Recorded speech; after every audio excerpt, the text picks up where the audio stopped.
Well, there are different words in the Old Testament.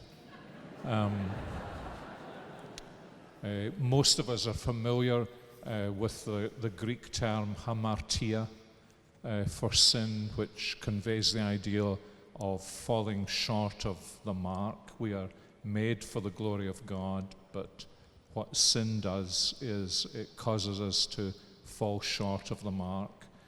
Transgression has the very basic idea of crossing the line, that God has given us his law and we cross the line.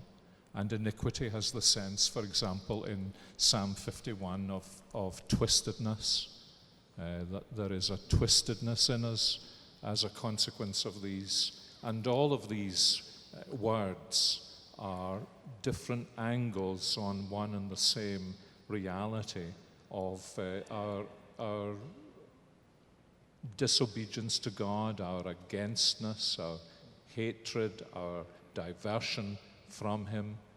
They say that the more important something is, the more words you'll find in that culture for that something. And there is an abundance of vocabulary in the Hebrew Old Testament for sin. And the great thing is, there's also an abundance of vocabulary for the idea of grace. So there's bad news and there's very good news. We've heard tonight about the last written words of Luther, we are beggars. This is true. Well, when we talk about debt and transgressions, the scriptures say that we are debtors who cannot pay their debts.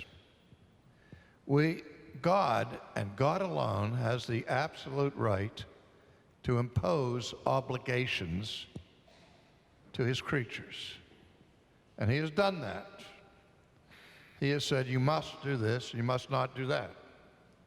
And imposing those obligations, we owe it to God to perform those obligations. If we don't, we become debtors to the law and debtors to the God of the law.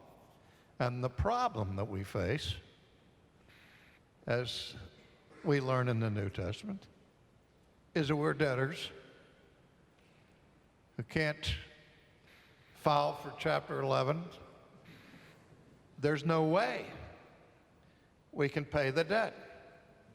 It's a hopeless task. It's a fool's errand to try to pay the debt that we owe. But this is what's basic to our human thing, is we can't stand that. We want to be able somehow to pay the debt and meet the obligation, rather than to say, I'm helpless. I'm a debtor who can't pay my debts. The only way I can stand before a just and holy God is if somebody else pays the debt.